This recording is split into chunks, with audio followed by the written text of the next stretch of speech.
Boa noite. Boa noite a todos. Deixa eu só botar aqui. Oi, Vi. Primeirona, hein?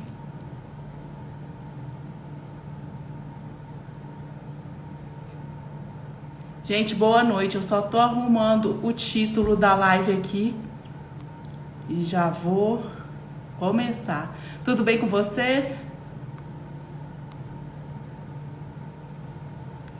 Começar aqui, deixa eu só dar um pin. Boa noite, Ana. Tudo bem?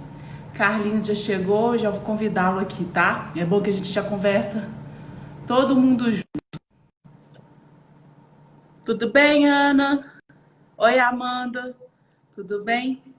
Vou esperar o Carlinhos conectar aqui pra gente dar início à nossa live de sexta-feira. Deixa eu ver se vai dar certo. Tudo bem, gente?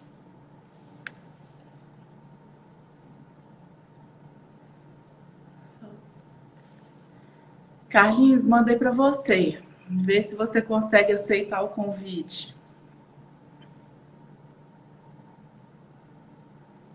Vamos ver, vamos ver.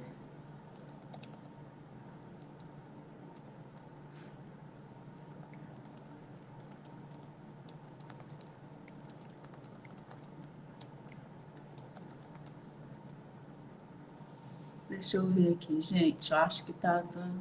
Ó, peraí, que agora vai. Acho que agora vai. Vamos ver. Eu adoro essas coisas ao vivo, né? Tá conectando. Aê! Deu certo! Deu certo. Ai, que bom, gente. Boa noite a Opa. todos. Primeiramente, antes de eu apresentar o Carlinhos, eu quero agradecer a todos vocês e falar que essa é uma live que eu, pessoalmente, estou muito mexida. Por quê? Eu recebi muitas mensagens. E eu acho que eu vou falar isso durante toda a transmissão, porque tem hora que entra gente, tem hora que sai. E eu tô me sentindo honrado, né, de receber mensagens tão confidenciais de pessoas que passam por esse problema que às vezes a gente sabe que ainda tem um preconceito. E a saúde mental, ela é extremamente importante. Gente, eu tô emocionada mesmo, porque foram casos que a gente não, às vezes, de pessoas conhecidas e a gente não sabe o que cada um tá passando. Então, por isso que eu acho que é tão importante nós praticarmos a empatia, né? Parar de julgar os outros, porque você não sabe a guerra que aquela pessoa está passando. E todo mundo está passando por um problema que você não sabe, né? Então, a gente vai conversar sobre isso também. Mas, primeiramente, eu queria agradecer ao Carlinhos. Já vou pedir perdão a vocês pela falta de formalidade que eu tenho com ele. Ele é meu primo. Tenho sorte de ter uns primos muito bons no que eles fazem. E eu vou deixar você se apresentar, Carlinhos. Apresenta pra gente. Quem é você? Então, sou Carlos Guilherme, eu sou médico psiquiatra, atuo em Brasília. Atualmente estou como vice-presidente da Associação Psiquiátrica de Brasília, sou diretor tesoureiro de uma outra associação, que é a Associação Brasileira de Impulsividade e Patologia Dual, e estou também na direção atualmente do Conselho Regional de Medicina do Distrito Federal, onde ocupo o cargo de tesoureiro. Mas aqui o importante para a gente é a nossa prática clínica, né? Assim, em consultório e no serviço público aqui em Brasília eu atuo na Secretaria de Economia. Sou médico, psiquiatra, trabalho na assistência, mas na Secretaria de Economia, atendendo ao funcionalismo público do Distrito Federal. Ah, tem gente falando, ó, iguais a todas as outras lives. Nós vamos interromper para as pessoas poderem participar, porque não adianta nada eu ficar falando, Carlinhos falando, e vocês, né, às vezes com dúvidas tão importantes, não falarem nada. Então, sintam-se à vontade para despejar a pergunta aí para a gente. A Vitória está falando que Brasília é a terra dela. Carlinhos, a primeira pergunta que eu queria conversar com você é que nesse mês de setembro, todos os meses de setembro, nós vemos, né, a campanha do Setembro Amarelo, o mês de combate ao suicídio, e eu queria saber por que setembro. Oi, João. Então, Boa noite a todos aí, né? Nós vamos ver muita gente entrando aí ao longo da live, né? Então, setembro foi escolhido por conta de uma história de um jovem que em 1994 teria tirado a vida. Ele tinha um carro amarelo, era um Mustang amarelo, e nesse carro ele acabou tirando a própria vida, aos 17 anos. E aí, no velório, a família resolveu distribuir cartões onde tinha frases de ajuda, oferecendo ajuda àquelas pessoas, né? E dizendo que estariam disponíveis para ajudar quem estivesse passando por problemas semelhantes, né? Algum quadro depressivo, alguma situação semelhante ao do jovem. Então, o dia que isso ocorreu foi 10 de setembro. Então, em 10 de setembro, ficou marcado como o Dia Mundial de Prevenção e Combate ao Suicídio. E aí, aproveitamos o mês de setembro para, de fato, empenhar todos os esforços no combate ao estigma, ao preconceito e prevenção do suicídio. Então, assim, a gente faz isso o ano inteiro, o tempo todo, isso é fundamental que seja feito o tempo inteiro, mas em setembro nós concentramos esforços, chamamos a atenção da população, todo mundo, convidamos a todos a participar dessa campanha de prevenção e combate ao suicídio. Engraçado. Boa noite, Fabiano, tudo bem? Eu estou achando engraçado porque muitas perguntas que eu recebi, nós ainda tivemos aquele estigma da depressão, né? Muitas pessoas me falaram que elas lutaram por 2, 3 anos antes de procurar ajuda, porque a vida da pessoa era tão boa que ela se recusava a admitir que estava com depressão. Que ela tinha saúde, que os filhos estavam bem, que ela tinha um casamento feliz. Marilza entrou. E que ela, por isso, se recusava a procurar ajuda médica. Outra me falou que quando tocava na depressão, ela ouvia de pessoas próximas dela de que era frescura, de que ela estava afastada de Deus, que ela tinha que procurar trabalho para ela parar de ter tempo à toa para pensar nisso. Depressão é frescura? Definitivamente, depressão não é frescura. Depressão é doença. Da mesma forma que o corpo adoece, a cabeça, o cérebro também adoece. Então, depressão é doença como outra doença clínica, doença física e requer tratamento. Dizer para uma pessoa que sua vida é perfeita, você tem filhos, você tem um bom emprego, isso aí só vai piorar, porque ela vai se sentir ainda pior. Quer dizer, eu estou com a vida tão boa, ainda sou capaz, entre aspas, de me sentir assim. Então, quer dizer, isso destrói com a pessoa que está num quadro depressivo. É o contrário disso aí. A pessoa pode estar com a vida perfeita, correndo tudo muito bem, mas ela tem alguma predisposição genética, tem fatores tanto químicos, biológicos para desenvolver um quadro psiquiátrico, e por alguma situação do momento, dá um start nos sintomas de depressão. Então, não é culpa da pessoa, não é falta de Deus, não é porque está rico ou porque está pobre, porque está feio ou está bonito, não tem absolutamente nada a ver com isso. São alterações neuroquímicas que levam a sintomas depressivos. É claro que o fator ambiental, o ambiente que a pessoa está inserida, o tipo de problema que ela está vivenciando, vai contribuir para o início, para o start ou para a piora do quadro depressivo ou psiquiátrico, qualquer que seja ele. Mas tem outras bases, inclusive bases genéticas. Para que as pessoas tenham uma ideia, Rízia, um bebê pode ter quadro depressivo. Então, e eu não estou falando de um bebê que sofreu maus tratos ou privação ou que não recebe uma boa maternagem. Eu estou falando de uma criança bem cuidada, uma criança que tem recebido os cuidados adequados. E ainda assim ele pode desenvolver um quadro depressivo. Então, óbvio que isso é raro, como uma doença, outra doença no bebê é raro. Se a gente for pensar em hipertensão, peraí, mas bebê tem hipertensão? Sim, pode ter. É raro, mas acontece. Quadro depressivo da mesma forma. E eu acho interessante você falar isso, né? Porque a melhor definição que eu vi até hoje é que se o corpo adoece, a mente também. E a Ana Amélia está falando aqui que falar que é falta de Deus é um clássico da ignorância e falta de empatia. Isso é uma outra, eu acho que isso também é uma outra palavra que é bem relacionada à depressão, é a ignorância, né? Sim. As pessoas não sabem. Então, quais são os sintomas, assim? Quando que você começa a se sentir que tem algo errado? Então, veja, os sintomas são múltiplos e a manifestação também é diferente entre as pessoas, né? Mas, de maneira geral, tristeza a maior parte do tempo, falta de ânimo, de disposição, de vigor físico, a pessoa que perdeu o interesse em atividades que antes eram prazerosas, né? Redução ou aumento do sono, então, alteração do sono, tanto para mais quanto para menos. Alteração do apetite, também da mesma forma, tanto para mais quanto para menos. Pode ocorrer alteração do peso, ainda que a pessoa tenha mantido o mesmo padrão alimentar, o peso aumentou ou diminuiu. Tudo isso pode ser indícios de que a pessoa esteja passando por um quadro depressivo. É claro que nós temos que descartar as causas clínicas disso, saber se tem alguma alteração endocrinológica, tipo alterações hormonais, enfim, uso de substâncias, álcool e outras drogas. Então, descartando essas possibilidades, você pode chegar num quadro, em um diagnóstico de um quadro depressivo.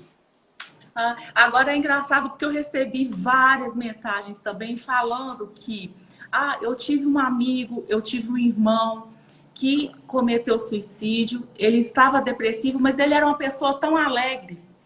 Isso eu recebi demais, muitas pessoas falando, a pessoa é muito alegre e ela sofre de depressão. Veja, a depressão é uma doença internalizante. Os sintomas são internalizantes. Então, ela pode estar se manifestando como uma pessoa alegre, que aparentemente está curtindo ou sentindo prazer nas atividades, mas o sofrimento é internalizante. Então, para as pessoas à volta perceberem, é muito difícil.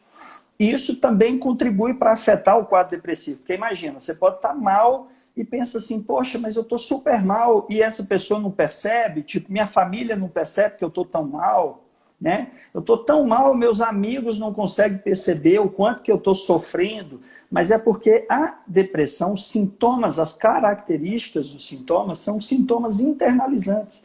Então, para quem está à volta perceber, é mais difícil, né? Então, por isso que tem alguns sinais de alerta, assim, que pode dar sinal, dar indícios de que a pessoa está sofrendo, precisando de ajuda. A Neuzinha, ela fez um comentário aqui que difícil é aceitar que está doente e procurar ajuda. Exato. Isso também eu recebi muito. Quando é o momento, quando que é aquele clique que você fala, eu tenho que ir ao psicólogo ou ao psiquiatra? Porque isso também eu recebi de vários colegas, médicos e psicólogos também falando que ainda há muito preconceito. Muito. Quando é o momento de eu tenho que procurar ajuda? Pois é, Rízia, o que acontece? Se a pessoa começa com alguma alteração no corpo, alguma alteração física, está sentindo, dando um exemplo, né? Quer dizer, a pressão aumentou, percebeu que a pressão está vindo alta, com muita frequência, o mais comum é que aquela pessoa busque ajuda, né? Procure um especialista, vá ao cardiologista para investigar o que está acontecendo, enfim. Nos quadros psiquiátricos, as pessoas, infelizmente, não buscam ajuda. Quer dizer, elas procuram ajuda, mas existe um tempo para buscar ajuda muito longo. É por isso que os quadros psiquiátricos se tornam tão graves. A pessoa tem um quadro mais leve e fica enrolando, não é nada, e busca alternativas para fazer um tratamento, entre aspas, e pode ser da pior forma, porque a pessoa pode buscar nas drogas, tipo no álcool, para tentar resolver aquele problema de insônia, angústia, ansiedade ou tristeza, e acaba, procurando a pior forma de se tratar. É óbvio que isso não é tratamento, vai agravar muito o quadro. E aí, quando ela busca ajuda, os quadros são mais difíceis para se tratar. Imagina, se a pessoa tem um ano que está com pressão alta, é uma coisa. Se ela tiver 20 anos com pressão alta sem tratamento, óbvio que vai ser muito mais complicado de se tratar. Então, o problema principal nos quadros psiquiátricos esse tempo para buscar ajuda. Isso se deve principalmente ao preconceito. As pessoas têm preconceito de buscar ajuda, de pedir ajuda, de procurar o profissional adequado, que é o psiquiatra, né? Quem faz diagnóstico de doença são os médicos. Então, se eu suspeito que eu estou com um diagnóstico, com uma doença, eu preciso fazer uma avaliação, até porque, assim, como eu te falei, quando a gente vai fazer um diagnóstico de depressão, nós temos que descartar as causas clínicas, as causas orgânicas daquele quadro. Quem pode fazer essa investigação, o profissional adequado para fazer isso, são os médicos. Então, o ideal é procurar o médico da sua confiança, buscar ajuda para fazer essa investigação e fazer o tratamento adequado. Ótimo, eu recebi 2 perguntas aqui que eu achei muito interessantes. A Ciana está falando de PCB, ela conviveu com pessoas com depressão e não sabia até acontecer o suicídio, foi aquilo que você comentou antes. Nós também estamos passando por um momento atípico, né? Que as pessoas elas estão mais deprimidas, mas o João, ele está perguntando, doutor Carlos, a vida moderna contribui para o desenvolvimento da depressão? Excesso das mídias sociais, sobrecarga de trabalho e etc. E o Luiz Gustavo perguntou, mas quem procurar primeiro, um psicólogo ou um psiquiatra, e qual a diferença? Então, é uma discussão boa aí, né? Assim, até começar por essa última pergunta, agradeço muito essas perguntas, porque isso ajuda com certeza muitas pessoas, quem tem contato né, assiste a live, depois assiste o vídeo da live, enfim, acaba sendo ajudado com essas informações. Então, qual que é a diferença do médico psiquiatra para o psicólogo? O psiquiatra é médico, ele vai fazer 6 anos de formação em medicina e depois vai fazer uma especialização, que no caso da psiquiatria são 6 anos, são mais 3 anos, desculpa. E aí ele pode ir para uma área específica, como psiquiatria da infância e adolescência, que pode ser mais 1 ou 2 anos de formação, enfim. Então ele vem da área médica e se especializa em psiquiatria. O psicólogo é formado em área de humanas, né? Ele vem de uma outra formação, são 5 anos de formação, uma formação extensa também.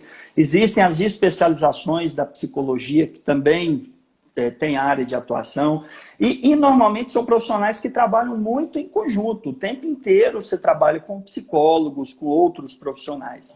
Acontece que diagnóstico de doença é feito por médicos, tanto diagnóstico quanto a exclusão deles, né? Como é que eu vou excluir que aquela alteração emocional, aquela alteração de humor não seja decorrentes a alterações hormonais, por exemplo? O médico que vai fazer essa investigação. Então, existe essa diferença, os 2 profissionais estão indicados no tratamento e fazem parte do tratamento psiquiátrico, do tratamento da pessoa que está padecendo de algum quadro psiquiátrico, mas tem diferença, inclusive, na atuação dos profissionais. A outra pergunta. Só te interrompendo aqui, ela está falando outra coisa importante, é encontrar um profissional que te dá segurança. Com toda certeza. Eu recebi outros relatos que falavam assim, Rízia, eu sabia que alguma coisa estava estranha, mas eu cheguei no consultório, o psiquiatra começou a falar, fazer pergunta, e eu já sabia de tudo. Então, eu não estava com tempo, eu não tenho nada. Então, eu acho que como você está passando, quando a gente está passando por um momento, mas que você está nas suas faculdades mentais, tem essa resistência do próprio paciente? Muita resistência. A primeira resistência é em buscar ajuda, né? Então, rompeu essa barreira, procurou ajuda, tem outros aí no caminho, né? Inclusive, assim, de fazer um vínculo adequado com o profissional. Então, por isso que é importante procurar um profissional indicado, que você confie, que alguém foi e gostou, enfim, buscar informações sobre aquele profissional. Então, saber, é psiquiatra de fato? Tem registro de psiquiatra? Qual é a formação, onde foi feita a formação desse psiquiatra? Enfim, tudo isso é importante. E aí, vencida essa outra etapa, ainda tem a questão do tratamento. Porque se você propõe ao tratamento uso de medicação, também existe uma resistência. Por isso que o psiquiatra tem, além de estabelecer esse vínculo, ele vai ter que explicar dizer com calma quais seriam as consequências, riscos que se tem do uso da medicação, mas principalmente os benefícios que ela vai ter, os riscos da doença não tratada, que são riscos graves, inclusive de alterações orgânicas. Uma depressão arrastada, não tratada, ela traz alteração a nível cerebral, assim, da estrutura cerebral. Então, o risco de uma doença não tratada, em geral, é maior do que o risco que uma medicação poderia oferecer, uma medicação desde que prescrita da maneira adequada, né, para aquela pessoa. Então, e hoje, são barreiras, né? Você poderia explicar para a gente hoje quais são os tratamentos? Porque eu recebi uma pergunta bem específica se hoje ainda existe o choque. E aí uma outra pessoa falou que ela fez tratamento de choque e era a única coisa que funcionava para ela. Perfeito, Risa. Então Perfeito. eu achei tão engraçado a gente ter esses dois polos, né? A pessoa com medo e a outra falando que ela chegava no médico, ao Kaique chegou, Kaique acompanha sempre, ele é estudante de medicina. Ó, Kaique, hoje é a sua área, hein? Porque a gente estava conversando, ele falou que não entende nada de direito, hoje eu não entendo nada de medicina, estou aprendendo aqui com vocês. Então, voltando aos tratamentos, ela falou que, um falou em um tratamento de choque e a outra falou que quando eu estava em crise, eu chegava para o meu psiquiatra e falava, pode me dar um choque. E aí? Tá, dos tratamentos, eu vou até começar desse final. Assim, eu tenho vários colegas psiquiatras, amigos psiquiatras, que falam assim, olha, se eu tiver um quadro depressivo, você não me dá remédio, não.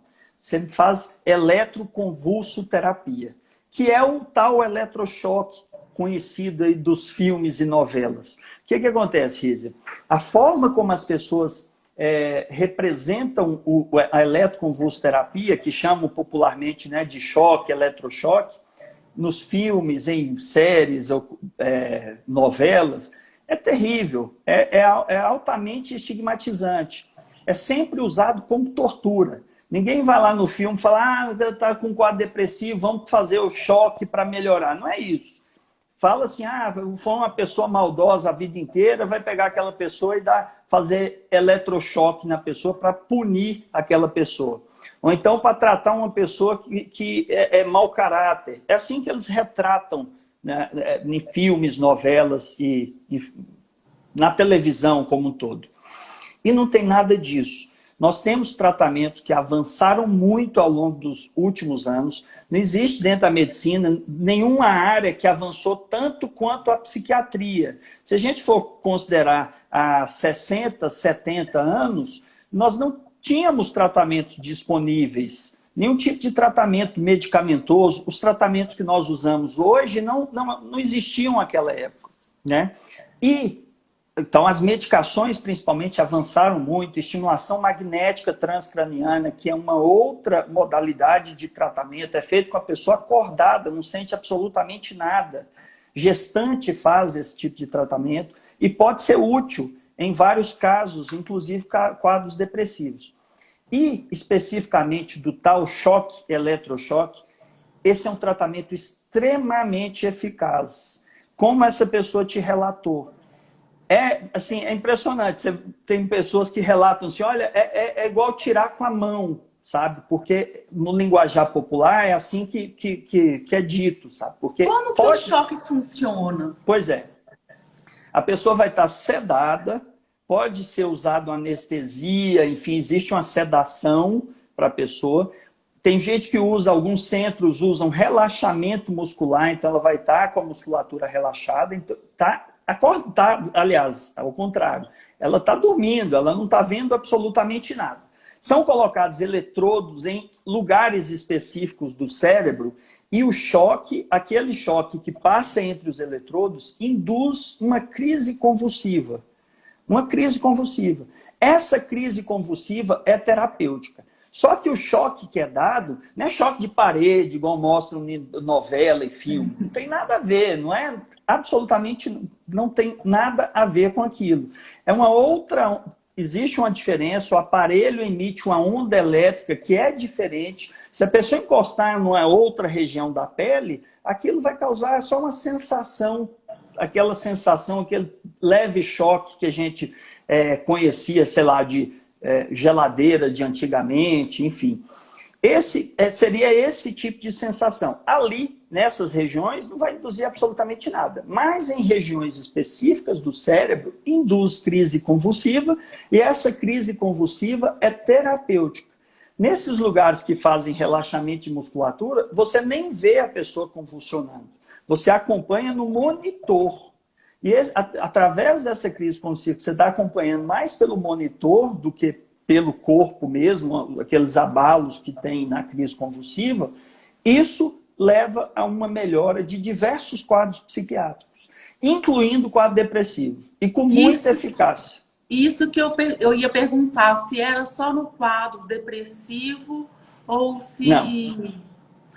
O Vini, não é. Rapidinho, ele só está falando aqui que ele... Oi, Vini, boa noite. Ele falou, tive mais intensamente, hoje estou muito melhor, mas foi na raça. Mas o que eu percebo é que é uma procrastinação insistente às vezes. É o que você falou, né, Carlinhos? Infelizmente. É isso, assim, viu, Vini? A pessoa muitas vezes adia o tratamento, muitas vezes por preconceito. É claro que nós temos outras dificuldades, né? Dificuldade de acesso é uma delas. Então a pessoa já venceu o preconceito de ir no psiquiatra. Fala, eu vou ao psiquiatra. Tá bom, mas eu não tenho condições de pagar. Eu dependo do serviço público, enfim. Aí existe uma outra dificuldade. Até por conta do preconceito, existe uma falta de investimento gigantesca para tratamentos psiquiátricos. Infelizmente, é isso que acontece. Então, o problema, além do preconceito, é a falta de acesso para essas pessoas ao tratamento adequado. Né? As pessoas não têm onde buscar ajuda, né? Infelizmente. Eu quero até discutir com você um pouquinho mais para frente sobre isso que a gente está falando das políticas públicas, né? Perfeito. Mas eu te interrompi bem na hora que você estava explicando do tratamento do choque. Então, não é só para depressão, Não. Pode ser usado para outras causas. Vários outros quadros psiquiátricos, mas para depressão, realmente, você vê que existe uma grande diferença, sabe? Você não trata todo o quadro depressivo com eletroconvulsoterapia. Você não trata assim. Por quê? Primeiro, porque é um tratamento caro, infelizmente. Não é todo lugar que tem. Outro ponto, preconceito. As pessoas têm preconceito. Então, você tem que tentar vencer o preconceito das pessoas para indicar o tratamento. Então, quando você vai indicar, você tem que falar, olha, realmente é importante, você tem que mostrar evidência, o quanto de pesquisas que nós temos mostrando a eficácia e a segurança desse tipo de tratamento. Então você tem que romper aí um preconceito ainda maior. Por quê? Já assistiu 10 filmes que mostram dando choque na pessoa acordada e a pessoa gritando, uma coisa aterrorizante. E não é nada disso. Absolutamente muito diferente disso aí. Então, eu acho que seria até uma sugestão as próprias associações explicarem mais sobre essa prática, sabe? Porque a gente vê muito sobre os remédios, mas seria importante nós falarmos também dos choques elétricos, porque é o que você falou, tem muito preconceito. Tem umas perguntas boas aqui que eu vou perguntar para você, olha. Cadê a Danielzinha? Quem toma medicamento há muito tempo tem possibilidade de parar de tomar? E essas vem junto com a pergunta do Kaique, que ele falou, doutor, a depressão é uma enfermidade crônica? Já ouvi casos de pessoas que tiveram e depois de um tempo voltaram com o mesmo quadro. Então, é crônico e do remédio, do medicamento. Perfeito. Até bom que a gente junta as duas. Obrigado, a Neuzinha, o Kaique, pelas perguntas. Olha só, quando a pessoa começa com um quadro depressivo, iniciou os primeiros sinais e sintomas do quadro e procura ajuda, há uma grande chance dela se tratar e daí um tempo receber alta. E aí ela pode ficar a vida inteira, muitas vezes, a vida inteira sem precisar de um novo tratamento. Nossa, Carlinhos, isso é interessante. Desculpa eu te interrompendo, mas é porque é tanta informação boa. Porque eu tinha essa ideia de que seria para a vida inteira. Mas por quê? Porque as pessoas, por exemplo, começam um quadro depressivo, aí só daqui 3 anos que eu vou buscar ajuda. Esse é um desfecho terrível. O quadro se cronificou. O desfecho de um quadro depressivo, por exemplo, são 3 principais. O primeiro é o próprio organismo curar. o próprio organismo reage, a pessoa tenta mudar um pouco o estilo de vida, come um pouco melhor, faz uma atividade física, e o próprio organismo reage. Isso aí tem duração média de uns 8 meses. E por que então que eu vou buscar ajuda? Porque tem outros 2 desfechos que são terríveis. Esse é o primeiro, que o organismo trataria até sozinho. O segundo é esse quadro se agravar, e aí vem, inclusive, o tema da nossa campanha, o risco de suicídio, o prejuízo que essa pessoa tem. Então, o quadro se agrava, pode se agravar de maneira significativa. E um terceiro desfecho, cronificar. Então, ao invés de ter um quadro limitado no tempo, com duração média de 8 meses, 1 ano, eu vou ter uma doença para a vida inteira. Aí, quando eu procuro ajuda, que você começa a usar a medicação, é difícil você tirar, porque você está dando a medicação e quando você tenta reduzir e retirar, qual o risco que a pessoa tem? Reagudizar o quadro que ela tinha, ou recidivar, quer dizer, ou os sintomas voltam, ou então o próprio quadro depressivo ressurge. Ela tem um novo episódio depressivo. Então tem muita gente que precisa de tratamento prolongado. Se a doença é crônica, nós temos várias doenças crônicas, dentro de todas as áreas, por exemplo, hipertensão, diabetes, enfim, você vai ter que tomar remédio de maneira contínua. O problema na psiquiatria, Rízia, eu acho que ainda mora no preconceito. Falta de informação, mas principalmente no preconceito. E o preconceito é falta de informação, né? Por quê? Porque a pessoa, para procurar ajuda, ela espera a coisa se agravar, não ter mais saída, aí ela busca ajuda. Nessa situação, você consegue fazer um tratamento adequado, você consegue tratar a pessoa para ela ficar super bem.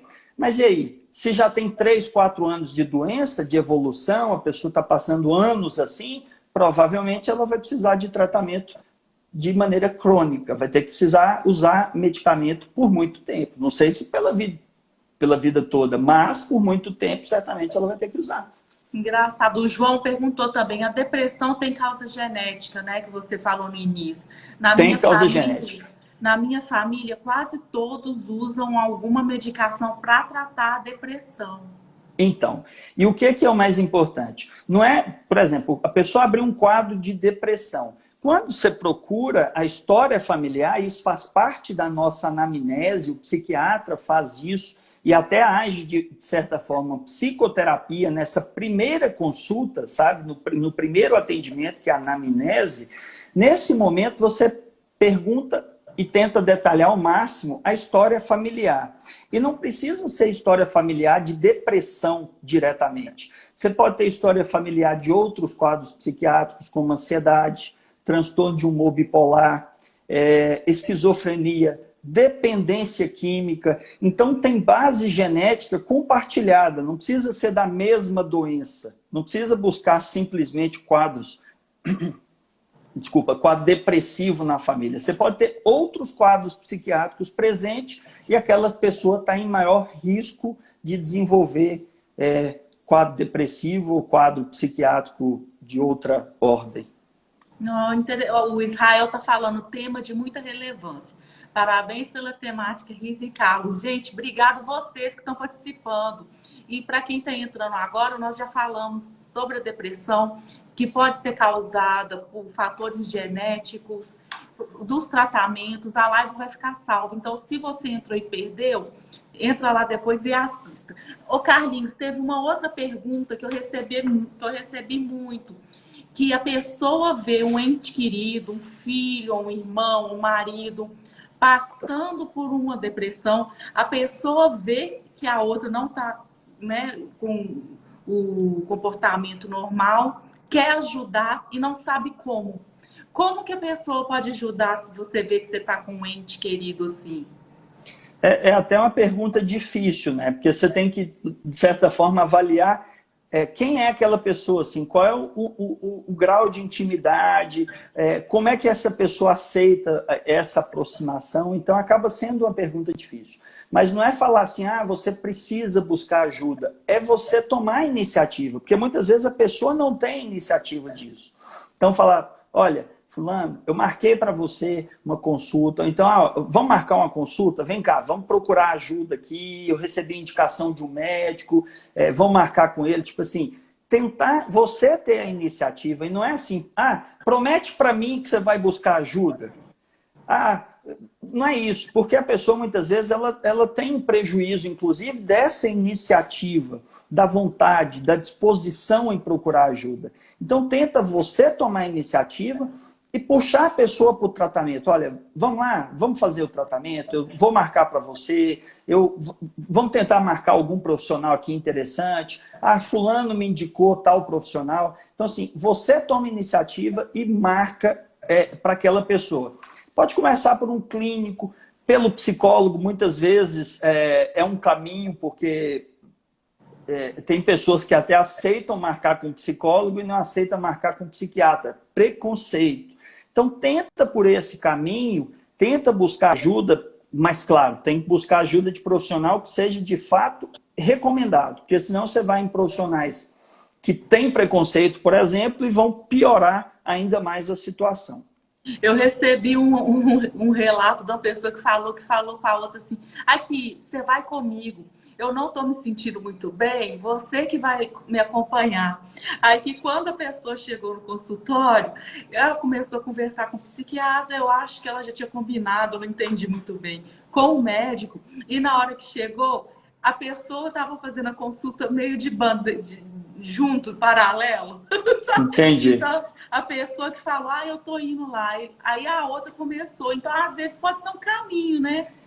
Tem gente que utiliza essa estratégia, sabe? O problema é combinar com o profissional e romper a confiança da pessoa que está precisando de ajuda. Isso é um problema. Você não pode romper a confiança de forma nenhuma. Aquela pessoa tem que estar segura com você, do sigilo profissional, de que você está do lado, que não existe nenhuma trama, armação, nada disso.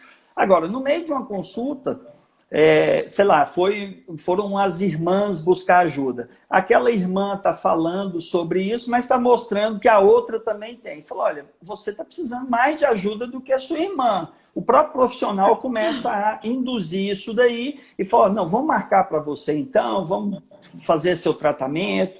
Então, pode ser um caminho. Agora, sem romper os laços de confiança, o sigilo profissional, a ética profissional, isso não pode ser rompido em momento nenhum, porque faz parte do tratamento psiquiátrico, e se não houver confiança, o tratamento não vai para frente. Ótimo. Tem que ter boa técnica e um profissional decente e confiável. Confiável. A Anne está falando aqui, muito bom. Super importante a participação da família no tratamento.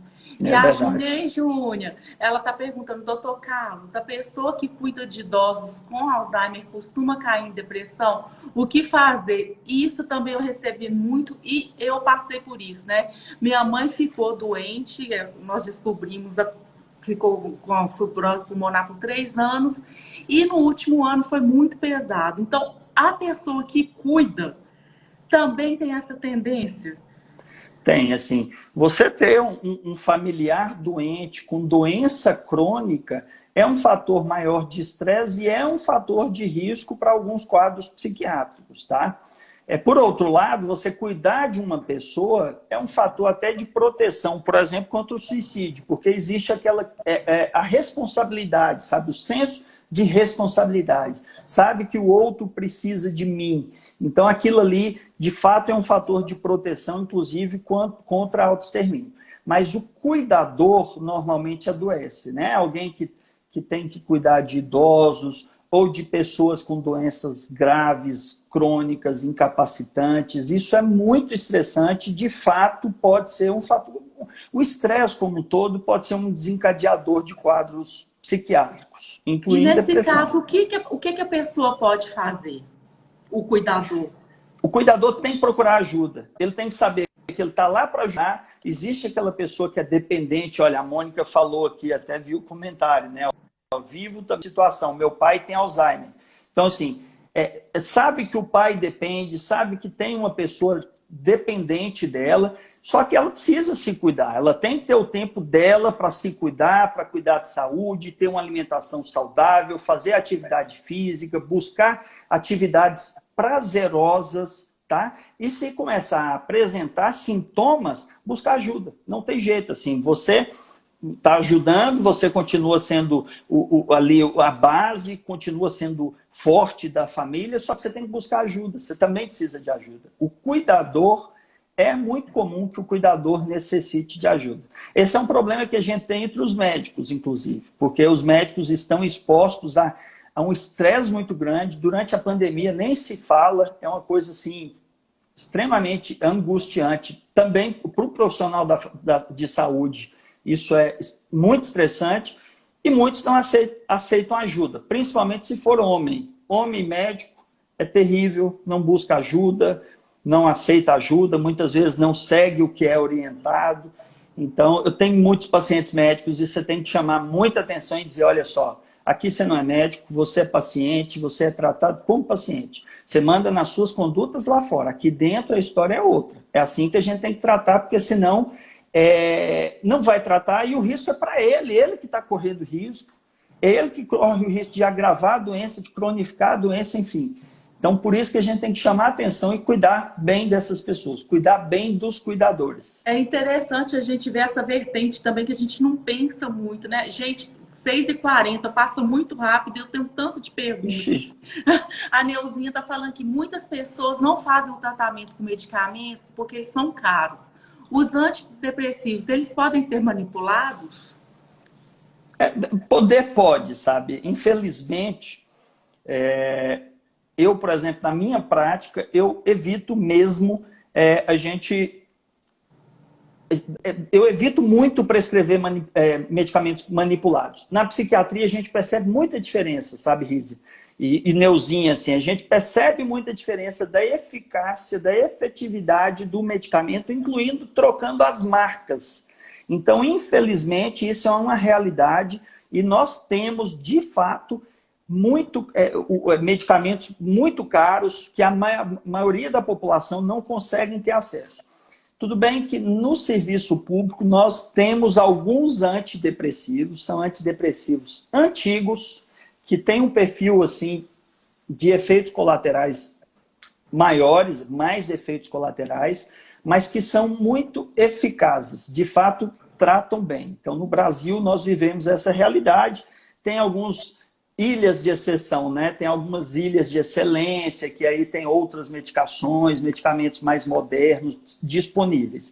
Mas o fato é que as pessoas têm onde tratar, buscar ajuda, enfim, e tem que procurar ajuda, porque se você com essa sensação de que não vou conseguir tomar remédio e ficar em casa, aí não vai conseguir sair do lugar. Quer dizer, aí o quadro pode se agravar ainda mais. Ótimo. O Kaique está falando, essa pandemia me preocupa muito. Muitas pessoas em quarentena acabaram desenvolvendo quadros de depressão. Meu irmão, por exemplo. A Júnior falou uma coisa que a gente já vai puxar para a pergunta que eu tinha para você. Falando que existe um grupo de apoio e cuidado no Ipiceng aberto ao público. Saberia orientar sobre mais algum? Aí é isso que a gente queria falar das políticas públicas. Você tem visto alguma evolução nas políticas públicas?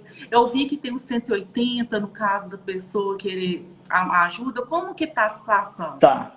Isso é importante. Fantástica pergunta, Rizzi. Assim, a Associação Brasileira de Psiquiatria tem atuado de maneira árdua. Antônio Geraldo é o presidente, você conhece bem, você sabe como que age. Então, assim, ele tem atuado o tempo inteiro atrás de políticas públicas decentes. Há muitos anos ele faz isso, né? Pelo menos 30 anos fazendo isso o tempo inteiro. Mas houveram algumas evoluções recentes. Nós conseguimos muitos avanços em algumas políticas, pouquíssimas que existem, que já existem, mas conseguimos esses avanços, que são vitórias assim, fantásticas, porque não tínhamos nada para a saúde mental.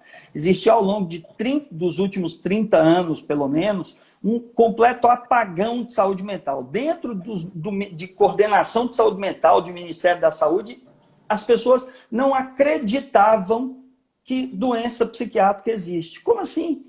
Não acreditar, isso não é crença, isso não é religião, não é assim, não tem que acreditar. é uma coisa que, inclusive a psiquiatria e a evolução, não só de tratamento, mas de diagnóstico, quer dizer, não existe nenhuma área que evoluiu tanto quanto a psiquiatria no mundo. E no serviço privado no Brasil, nós temos psiquiatria de excelência. Ponta, assim, não tem nada que supere a psiquiatria brasileira. Mas no serviço privado, infelizmente no serviço público, é uma desassistência total, completa. E essas evoluções, essas pequenas evoluções que nós tivemos ao longo aí dos últimos anos, nós temos comemorado muito, muito, porque são poucas políticas públicas em prol de saúde mental. Então, lá dentro, parte do pressuposto, doença mental não existe. Se doença mental não existe, para que eu vou tratar? Para que eu vou cuidar? Cuidar de quê? Não existe? Então, essa era a cabeça que existiu ao longo dos últimos 30 anos dentro de coordenação de Ministério da Saúde no Brasil.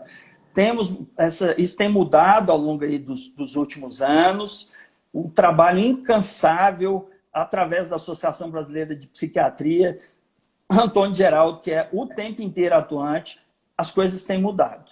Hoje, então, se a pessoa precisar de ajuda, onde que ela pode procurar? Olha só, o primeiro passo é centro de saúde, saúde da família. O primeiro passo em todos os municípios aqui no Brasil é por aí, é através disso aí. Esses centros de ajuda, por exemplo, falar do IPZENG, do IPSENG e outras coisas, existem alguns locais que fornecem atendimento gratuito, como faculdades. É muito comum que as faculdades ofereçam psicoterapia, né? São estudantes, mas são pessoas que já estão ali no 4º, 5º ano de psicologia, tem supervisão, com professores decentes de qualidade, né? Boa qualidade técnica. Então, são pessoas que estão em supervisão, estão em formação, mas recebem supervisão. Então, tudo isso daí, a gente pode procurar ajuda, serve como ajuda. Temos, no serviço público, nós temos muito que melhorar. De qualquer forma, é o que nós temos. É lá que você tem que buscar ajuda, no centro de saúde, programa Saúde da Família. Existem alguns locais, hospitais terciários, hospitais maiores, que têm várias especialidades. Alguns deles têm psiquiatria. Então, é aí que a gente busca ajuda. E o 180, ele funciona? Rízia. Difícil te responder, porque não existe nenhum segmento disso. Cadê as pesquisas para me mostrar que funciona? Você liga, você tem atendimento, mas a pessoa não é seguida. E depois, qual é o desfecho? Eles não te indicam assim, olha, você precisa de ajuda. Procure a ajuda de um profissional. Vá ao psicólogo, vá ao psiquiatra, procure um médico. Não existe tipo de informação. E então, simplesmente apagou. Você fez aqui um atendimento e acabou. Você não é seguida depois. E aí? Como é que eu vou saber se realmente funciona? Então, melhor é isso que você falou mesmo, né? Procurar os postos de saúde, o médico da família. Eu queria discutir, eu estou preocupada com o tempo. Qualquer coisa a gente volta, hein? Mas tá. Eu queria muito discutir também a depressão infantil. Porque muitas pessoas me mandaram mensagens. Eu acho que é por conta da pandemia que nós estamos vivendo, as crianças dentro de casa, né, perderam aquele contato com a escola, com os coleguinhas, a vida mudou. E aí, mudou completamente. Existe criança, igual você falou, bebê pode ter depressão, então criança também pode ter? Criança pode ter. Não é tão comum como na adolescência, mas criança pode ter quadro depressivo e outros quadros psiquiátricos. Então, nós temos que ter atenção. O que aconteceu? Desde o início da pandemia, nós percebemos um aumento da incidência e da prevalência dos quadros psiquiátricos. E isso daí é preocupante, muito preocupante, porque historicamente os quadros psiquiátricos pós grandes tragédias mundiais trouxeram mais impacto do que a própria tragédia. Por exemplo, a época da epidemia de H1N1. O impacto da saúde mental foi maior do que as pessoas contaminadas por H1N1. A mesma coisa na gripe espanhola, lá atrás, em 1918. O impacto na saúde mental foi maior do que o impacto das vítimas do adoecimento. E agora nós estamos em meio a uma pandemia, algo terrível, assim, historicamente nós não temos nada dessa dimensão, e os quadros psiquiátricos aumentaram de maneira significativa, incluindo as crianças e os adolescentes.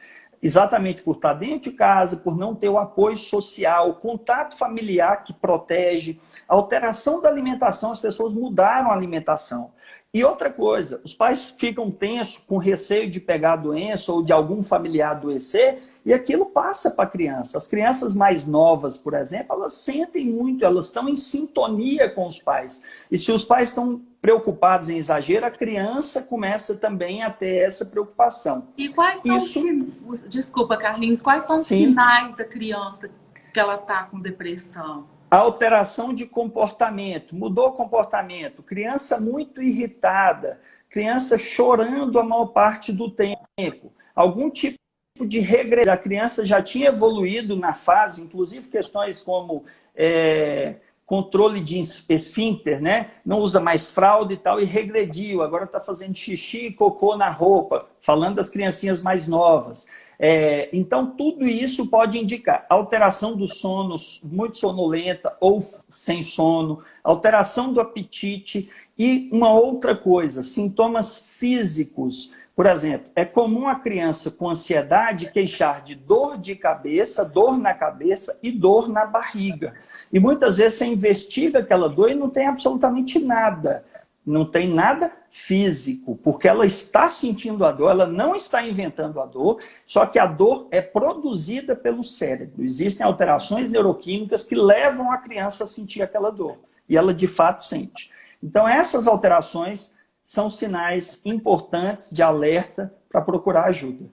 E aí o tratamento seria o mesmo do adulto, procurar um psiquiatra, começar o tratamento? Esse é o tratamento. É claro que assim, você evita a medicação, pode ser necessário o uso de medicamento e é extremamente útil e eficaz também na infância e na adolescência. E o risco da doença é maior do que o risco que as medicações trazem. Claro que tem medicação que você pode usar na infância e tem outras que não. Então você vai usar o que pode ser usado na infância e ele causa muito menos risco e impacto para essa criança do que a própria doença. Então, tratar sempre é a melhor saída. As pessoas têm que estar atentas com isso. Ótimo. Eu recebi uma pergunta aqui também, que a pessoa me falou que ela teve uma crise de ansiedade por conta do trabalho. E isso eu tenho visto também que é cada vez mais comum, né? Você trabalha, às vezes você não dá bem com o chefe, você tem aquela pressão toda, o que leva a ter essa crise de ansiedade. Isso eu queria conversar também, a depressão pós-traumas, né? Como que a pessoa que está no trabalho, ela pode falar, porque ela precisa trabalhar e aí ela procura uma ajuda. Eu fiquei meio assim, que situação. Pois é difícil, é difícil. E eu falei, né? Eu atendo aqui no governo do Distrito Federal, eu atendo aos servidores públicos concursados do Distrito Federal. Então eu lido com essa situação com muita frequência. O trabalho, em geral, é fator de proteção para transtorno psiquiátrico. Trabalho pessoas de adoecimento. Porque te dá ocupação, te dá, enfim, te dá motivação muitas vezes. Agora, tem hora que você está diante de um trabalho extremamente estressante. Imagina, o médico que está enfrentando aí, está na linha de frente do combate à Covid, com receio de pegar a doença, vendo pessoas morrerem. Isso é muito estressante. Então, o estresse no trabalho, relacionamento ruim com os colegas, isso pode ser um fator precipitante de quadros ansiosos e depressivos. E um fator que é muito preocupante, Isa, é a própria pandemia, porque isso é um estresse crônico para várias pessoas, né? Quantos de nós estamos sofrendo por conta da pandemia? O que seria os fatores de proteção, como atividade física, contato social, os laços familiares, isso daí está muito ausente. Quer dizer, então você diminuiu bastante os fatores de proteção e aumentou de maneira considerável os fatores de risco, o estresse, enfim. Então, isso aí é um prato cheio para desencadear um quadro depressivo. Imagina pessoas que estão perdendo entes queridos, familiares, amigos. Quer dizer, transtorno de estresse pós-traumático por conta da pandemia já começou a surgir, aumentou de maneira significativa e a gente não sabe o que está por vir, né? Perda de emprego, derrocada financeira, assim, prejuízo financeiro importante por conta da pandemia. Tem uma pesquisa do Google nos Estados Unidos que fechou no dia 18, na semana que terminou, dia 18 de abril, quando eles tentaram ver qual a busca que foi mais frequente, sabe? Primeiro até tentaram relacionado ao suicídio. Percebeu que não houve aumento, em alguns períodos até decresceu um pouco. Só que outros fatores de risco para quadros psiquiátricos aumentou de maneira considerável. Por exemplo, desemprego. A pessoa, como buscar ajuda, como receber auxílio, como receber auxílio-desemprego, onde encontro emprego. Essa busca foi muito mais frequente, 20 vezes mais frequente do que o mesmo período do ano passado. Então você imagina o quanto isso impacta na saúde mental das pessoas. A dificuldade financeira, o desemprego, isso é terrível para a saúde mental. A Júnia até falou agora, crise financeira também causa suicídio. Outra coisa que eu acho importante, enquanto a gente tiver tempo aqui, eu vou falando, são as redes sociais, né? Porque as pessoas também agora... Gente, rede social, todo mundo é bonito, todo mundo é gente boa, Perfeito. Ninguém tem problema. Então, existem muitas pessoas que começam a se comparar com a vida daquela pessoa. E uma das perguntas foi essa também que o João fez. Se as redes sociais, esse tanto de aparelho, né? É o WhatsApp, é Facebook, é Instagram. Falando nisso, gente, vai lá. Eu tô botando na cabeça do Carlinhos para ele movimentar o Instagram dele. Vai lá, segue, manda pergunta, faz consulta de graça lá, ó. Manda pergunta para ele. E aí, mas isso também eu acho que é o lado bom das redes sociais, porque conectam, mas causa esse estresse. Como que a gente faz para ter um... Então, esse momento é até muito difícil, assim, porque a recomendação que a gente tem é de distanciamento físico. Nós não podemos nos aproximar das pessoas, mas não de distanciamento social. Temos que, ao contrário, buscar ajuda com outras pessoas, ligar mais para a família, fazer videochamadas, ligações, troca de mensagem, quer dizer, se aproximar mais de amigos, familiares. Isso é fator de proteção. Por outro lado, as mídias sociais causam impacto na saúde mental. Antes de pandemia, já existiam muitos trabalhos publicados mostrando o quanto mídias sociais causam impacto na saúde mental das pessoas. E algumas em específicas. O Instagram, por exemplo, é uma que de fato causava muito impacto, em especial em jovens e meninas jovens. Então, porque tem uma questão de comparação de imagem, de peso, tem uma série de coisas, né? Essa vida fantástica que tem das redes sociais e que não é real, de fato não é real. Tanto que tem as pesquisas mostrando isso e pessoas que acabam estão doentes, gravemente comprometidas, por exemplo, com um quadro depressivo, mas se for olhar no Instagram, está tudo lindo, perfeito e maravilhoso. Então não reflete a realidade. Apareceu aqui, ó, 1 minuto e 55. O que eu vou fazer? A gente vai marcar um outro dia, porque eu quero que você volte. Vanilda, você entrou aqui agora, a live vai ficar salva, tá? Eu quero que você volte para a gente falar também de transtornos alimentares. Eu recebi muitas mensagens. E eu queria te agradecer por você ter vindo. E esse 1 minuto e meio é para você terminar. Pode falar, você estava falando. Eu agradeço muito a participação de todos, o convite da Rízia. Isso que a gente está fazendo, levar informação para as pessoas, é o que salva vidas. Só que informação de qualidade. Agir de fato. Isso é que tem que ser feito. Setembro Amarelo não é só botar um post ou falar sobre suicídio quem não é da área. Não faz sentido. Isso você aumenta o risco de suicídio. Você tem que levar informações e agir. É isso que vai salvar vidas. A grande questão é combater o preconceito. E é isso que a gente está tentando fazer aqui hoje, Izzy. Por isso que eu te dou os parabéns pela live. Suas lives são fantásticas. Eu assisto, eu me divirto demais com as lives que você faz. Né? Nossa, são muito boas. Assuntos polêmicos, enfim. E leva informação. É isso que é importante. Gente, parem. Então, assim, eu tenho 35 segundos para falar, porque infelizmente passa muito rápido. Quando eu estou trabalhando, custa passar. Então, eu quero falar, não acreditem em redes sociais, tá? O que nós temos aqui são personagens. Se você conhecer a pessoa pessoalmente, você vai ficar muito decepcionado. Né? Vai cuidar da sua cabeça, vai usar a rede social para chamar médico para discutir com vocês. Isso que nós estamos fazendo aqui é o que ele falou. Tinha que ser para isso rede social. Gente, 5 segundos. Beijo, bom final de semana. Beijo, Obrigada, bom final de semana. Beijo.